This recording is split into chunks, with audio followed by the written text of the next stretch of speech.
And winter is coming and summer is finally at its end. Hurrah. We have finally reached the season finale of Game of Thrones, and a lot of speculation and theories and things have been just thrown into a basket on what's going to happen this season for future episodes and the coming season. So out of everything we speculated so far is what the true motives of the Night's King is, what Bran might actually be, is the three-eyed raven just a metaphor? Is it actually meaning that he might be three different entities, multiple brands? There's also the parallel comparisons of Jon Snow and Daenerys, how she keeps rising from fire as he keeps rising away from ice and death itself. So, pretty much going to spill a bunch of random ideas and pretty much how we think the season's going to end and what the next season's going to be about. This will probably be a quick episode because we will be watching the season finale out in Ledgewood on Route 46 at Circle Bowl Entertainment. The event starts at 8:30, so if you are in the New Jersey area, that is a good place to go watch it. And without further ado, I'm here, Aesop the Alchemist, with... Gnarly Marv, the existential villain. Hurrah. So, Marv, you heard what I spilled out. What do you think? What is on your mind about the theory about this season overall, and how do you think it's going to end? I can't even lie. I have very little idea how this is actually going to turn out. Mm-hmm. But for me, the fact that they're going to be in King's Landing, Cersei's going to play some type of mind game. She's going to be the final boss of this season, and that's going to lead us into the White Walkers next season. And the fact that we're working in fast forward, because everything this season has been, fast forward. They just sped the timeline up ridiculously. All I can think of is that I think Tyrion's gonna die. I'm just gonna go right into it. I'm gonna go right into it. In this episode, actually, in this final episode, I'm gonna go dive right into this theory. And my theory is that there's nowhere further that his character can go anymore. There's nothing else that can be done or said about his character. I don't see him dying yet because there's the whole 3 Targaryen theory. That's going off the thought that he's part of that theory, but I don't think so. All right. So, because I'm with you on it, like, when it comes to, like, the Whisperer characters. Whisperers being Melisandre, Varys, Peter Baelish, and Tyrion. They're the Whisperers, as I can call them. And now Bran's apparently one of them. He's Mr. Exposition. But I don't see Tyrion dying. I don't see what purpose that would serve. They don't just... Granted, they're at the point where they're killing people off when they're kind of, like, run their course. Hence, Uncle Benjen unnecessarily dying when I feel he could have done more. But they had nothing else to do with his character. Oh, there's plenty to do with his character. But from their viewpoint, they have 6 episodes left to wrap this entire saga up. And that's why I think Tyrion's a candidate for death, considering that someone has to die this episode. It won't be Tyrion, only because if Tyrion's at the point where he's run his course where they would kill him off, they would have been got rid of Peter Baelish because he pretty much seemed useless. Peter Baelish is another huge. In fact, he's higher than Tyrion on that list of candidates for death for the season. Yeah, he's definitely at the end of his rope. Because all right, so how I see it is, I don't see Tyrion dying. I'm with you with like the final boss will be Cersei this time, and it probably won't even come down to a battle. It's going to be like a politics and actually getting this woman to listen. Yeah, this is a round table debate that's going to happen this episode. Basically, how I see it, who's that in the chat? I can't see the name from here. That's Ultra Hill for life. Ultra Hill for life. Yeah, he just says hi. What's up, Ultra Hill? So the way I see it is Cersei is gonna be the one to convince, to the point where like it finally gives her a shine of redeeming light, if you will, because she's still plotting against Daenerys because she's got this hunger to rule. Like, she loves having power. It's like the innate thing of being a Lannister. That's definitely there. So I give her that. They're finally gonna shut her down because it gets to the point where like everything she had going for her is now meaningless. Like, the only reason you were doing so good against this war against Daenerys is because plot holes. Let's start off with that, with him capturing Dorne and Asha on what's her out of nowhere in the middle of the sea without a GPS. It was like that was such a plot hole. So I'm like, yeah. So that's I'm with you on that one. Yeah, we're friends with Duke Ultra Hill. So now that she's pretty much lost everything, the only reason I gave her edge is because she had the Lannister army, she had the Bannermen, which Daenerys pretty much single-handedly wiped out with just the Dothraki horde. So it's like everything you had going for you is now meaningless because we already saw in the preview that she's got the Unsullied with her. Yeah, we know they're coming back. The Dothraki are going to be with her. It's like, what chance do you really stand? And she could be a total douche and bring the dragon. So it's like, you are literally at a complete disadvantage again. If you're still going to pop all that good in like the face of your enemy, where everyone has united against you, because we have some of the greatest soldiers in the land are against Cersei, or at least working with Jon Snow or Daenerys. We have the Hound, who is with the Brotherhood Without Banners. We have Brienne, who's one of the best warriors because she actually defeated the Hound, and she serves bend the knee. yeah, and she serves the Starks, and she's friends with Jaime. The way I see it as, if someone's gonna die, I see, if not physically, I see almost in spirit where Jaime Lannister is going to be the Queenslayer in some aspect on. I do agree with that's gonna happen. I just don't think that's gonna happen this season. And my theory is that I don't think the whole next season is just White Walkers. Like every episode, every saga, there still has to be King Landing's plot. There's have to be like a story outside of the North. Yeah. They're not gonna have a whole season worth of let's wear our like winter coats. Of course, and the reason why I say that is because where's Melisandre? That's a good question. But we talked about this before, and my theory has always been she's going to go to King's Landing, and she's going to be the one putting the thoughts in Jaime's head. She'll be the whisperer for Jaime. Exactly. Because you did say, did you say that the last time we had this episode? Yeah, exactly. Where she's what other part could she play? For those who aren't familiar with what he meant, is that Melisandre has pretty much hit all four corners of this world. Mm-hmm. And the one place she hasn't hit has been King's Landing. She's never been a whisperer for King's Landing. That's right. So she was always been kind of the opposing factions of King's Landing, and this could be the one time where she can wheedle her way in there as a Red Woman. The first time her in King's Landing, because no one knows who she is. Stannis has been out of the pages for a while now, so it's not like anyone's going to make relevance to her. So I can see her somehow playing a part in that, but not too much like straight to Jaime, because I feel him being the Kingsguard, being Cersei's butt buddy. It's like. It's kind of a reach for her to go straight to. Well, he's the one character that she hasn't interacted with yet. Like she's been in all corners of the world, and she's spoken to everyone. I feel like Jaime's the last one on her list. He's definitely the last one, but at the same time. Oh wait, was there at some point where Jaime was in contact with the Baratheon guy? What's his name? Stannis. Where Jaime was in contact with Baratheon? No. Okay, yeah, because that would have been the only time where those two characters would have met. To be fair, Melisandre has never spoken to a Lannister. Yeah, at all, right? Not even Tyrion, not Tywin. # bend the knee. Bend the knee. Guys, make sure you subscribe to the Darkened Hour. Show some love. Like, comment, and subscribe. But so yeah, all in all, with all the things thrown on the table, how I see this ending is like we kind of agreed on with the politics. Yeah, it's gonna be like a lot of like season. round table politics and talking. Maybe a fight will break out with a few characters here and there. But the reason why I feel where you say next season won't just be White Walkers because there's conflict in Winterfell. Yeah, and then there's all these gray area characters we're dealing with now. There's no more black and white anymore with Joffrey dead and everyone has some likability at this point. Everyone got some likability. You can root for almost everyone except for maybe anyone. I don't know about Cersei, but Cersei not per se. You kind of almost can. Gives her Jaime's the only redeeming quality. Yeah. But at this point, you can pretty much root for anyone, and there's still a lot that needs to be wrapped up, and we have 6 episodes. That's what frightens the dickens out of me, bro. The next season, I have 6 episodes. They're going to be like an hour and a half. The last season's actually going to be like each episode. That's what they said about this season. I didn't see there would. I know this one's going to be longer than the last one, but I don't know. I guess we got to wait and see. We will.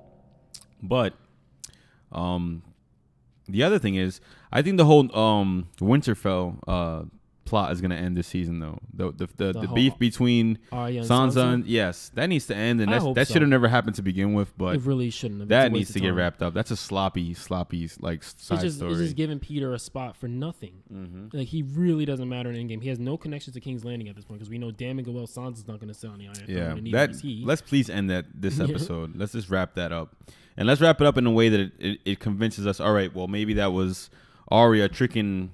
Maybe it was both of them tricking Littlefinger into thinking that he actually had the upper hand. I would love that because Sansa's been getting manipulated her entire life, and she's been in King's Landing, the land of liars. You mean to tell me she hasn't evolved beyond this yet? Yeah. So I would hope that she actually does some twist on us. And I want to see some.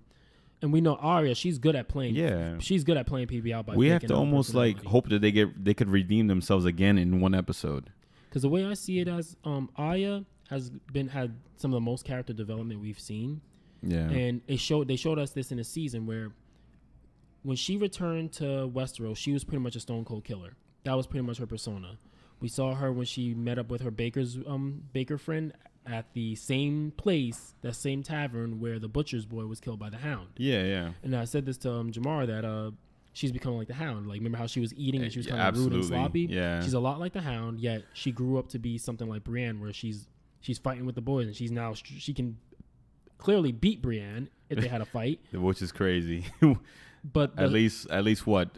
in 3 feet higher than her. Exactly. And I find the funniest thing about her is that she's never been anything you would expect her to be. She's a girl, but she wants to be a warrior. Yeah. And then when she was traveling, everyone thought it was a boy when it was obviously a girl. She's been being no one since the first season. She's always been no one since the first season. So that's why I feel like with the whole face changing thing, like she's really learned how to lie right to your face. No manipulating, no getting into your emotions. She can just straight be what she wants. She can make you believe what she wants you to believe. And I find it interesting is that she's playing the same game that Peter Baelish is playing without even without even the use of her face. Her face changing. She could be using it though. I would love. Well, I mean, it could be. It could have been change it to Sansa without actually cutting off the face. Wouldn't that be epic? Mm-hmm. It could have been her delivering all the Raven's letters to him too. You know. Like, it could have been her dressed up as other people, pretending to, like, to be somebody's squire or something. Yeah, exactly. Like, that would redeem the story, at least in the end. But I hope they go that route. Because the only reason that makes me nervous about Arya's fate, despite that she's developed so much, because like I said, she was a stone cold killer, but then we saw her kind of draw back on that. I'm just going to kill who I want to kill when she met the Lannister soldiers. Yeah. Because she realized they're just kind of people in the same game we're in. So, like, there's no reason to hate them. We see the parallels to how she was when she hated the Lannisters when she was under Tywin, because she actually enjoyed being around Tywin when he was pretty much the entire reason her older brother was killed.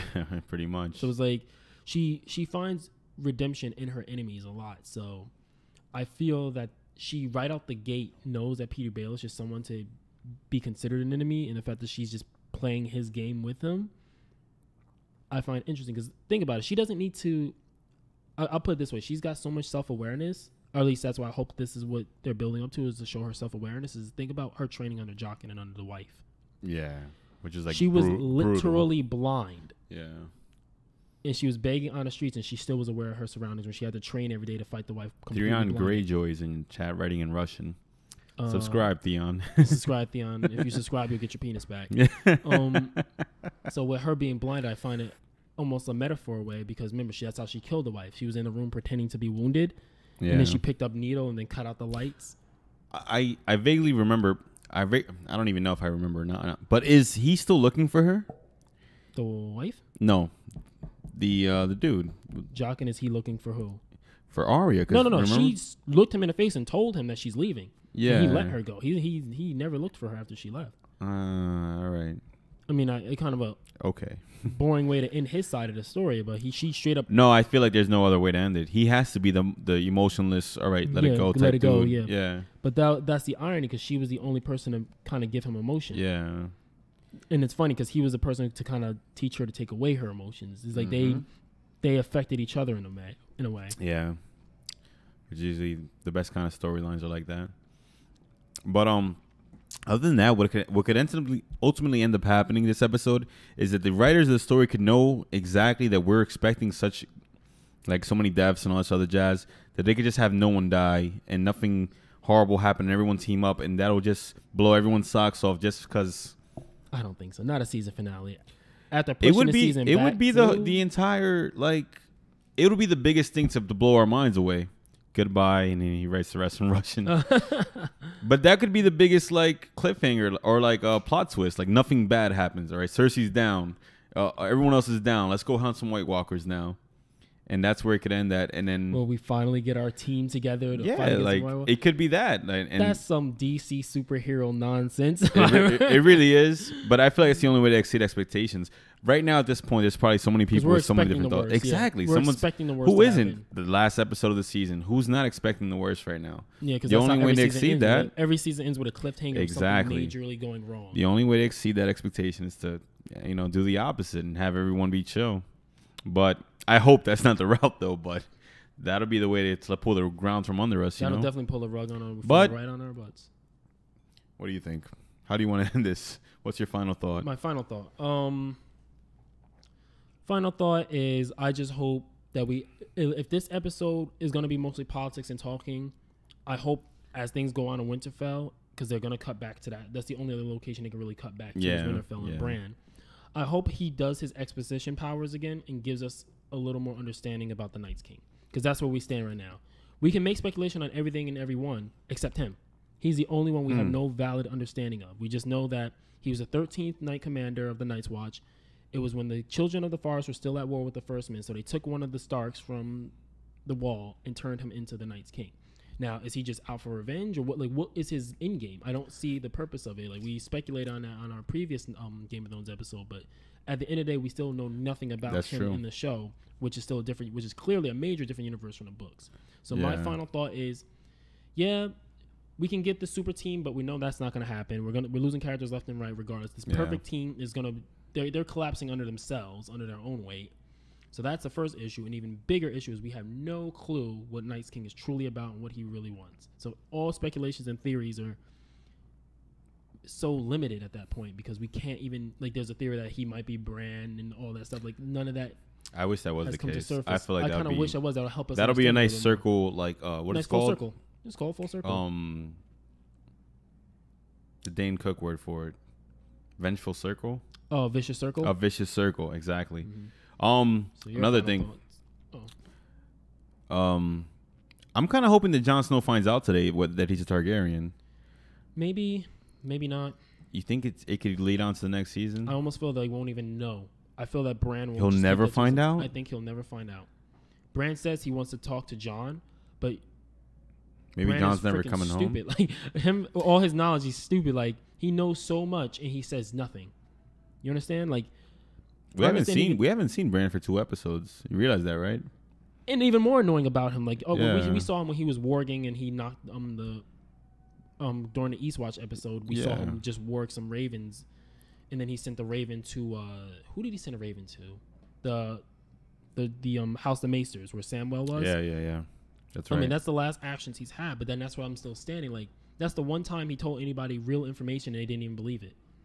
Like, he can actually get things in motion, and he's not doing that. And that's why I have a personal parallel with him, with the Night's King, because Night's King is the most powerful character and most effective character in this story, be it the books or even the show. He is the most effective character, and he keeps taking his sweet time doing what? He's never immobilizing. He only reacts to when they come to his territory. He has a dragon now. He has a dragon. This might be the Fall of the Wall episode. Maybe. What's the title of the episode? Do you know it? I honestly don't know. I didn't look at it this time. Well, if it's, I don't know, but if anything, it could be the Fall of the Wall this episode, and that could just be the biggest cliffhanger, and that could exceed everybody dying. Like, that could be the biggest thing to happen. Hey, Pac-Man, what's up? What up, Packy? Hiffle boy. Hiffle boy. But yeah, that could be the biggest twist this episode. Like, all right, here comes the wall falling down, the end of the Night Watch and all that jazz. But I guess we'll have to see. Mm-hmm. My biggest hope for this episode is that it exceeds all of our expectations. Like, we don't see what's coming. Like, everything we just said is wrong, and then it's just the most amazing, you never saw it coming episode. Like, the White Walker gets loose and starts killing people. Yeah, like, I really hope that this is like, all right, we know what everyone's thinking. Let's do the opposite. No one's mentioned the fact that White Walker that the Hound has to bring, if it even makes it down. Oh wait, we didn't even talk about Clogambo. That's not happening. I think it is, yo. I don't think that's happening. Everyone wants that. I don't think it's gonna happen. I think it could. Why not? Why? I just don't feel it's like it feels out of place at this point. It does feel like it wouldn't even have an impact on the rest of the story, but geez, his brother's like Kane and he's like Undertaker. Undertaker legit. Yeah, like this could be, WrestleMania 2021 or some shit like that, Yeah, and then like it's just like White Walkers dressing druid robes and Clegane, the Hound, starts walking down there, and then he gets to the middle of the arena. And then you see, like, the druids are all standing there. And the only way to kill White Walkers is to set them on fire. Yes. So the Mountain walks out, just throws his hands down. They all burst into flames and just walks through the ashes. Even if it doesn't happen, it would be epic if it does. But, yeah, I really hope this episode just erases everything I thought I knew about the show. And, like, all right, boom. I want my jaws to drop, and I want to go home staring at the ceiling. Here's the new status quo for another year. Haha, let's see you again in 2019. Oh, man, yeah, seriously. You have to wait till next summer. Yeah, that's all I have to say. All right, so... Ready to close it out then? I am, this is going to be a short episode anyway, so just wanted to mention that before we go see the season finale. Mm-hmm. So, shout-outs, you want to shout out? Shout out to my villainy squad, DX, J Kid, Mighty Pete. all the other guys, all my fans and all that jazz. You know, shout out to you guys.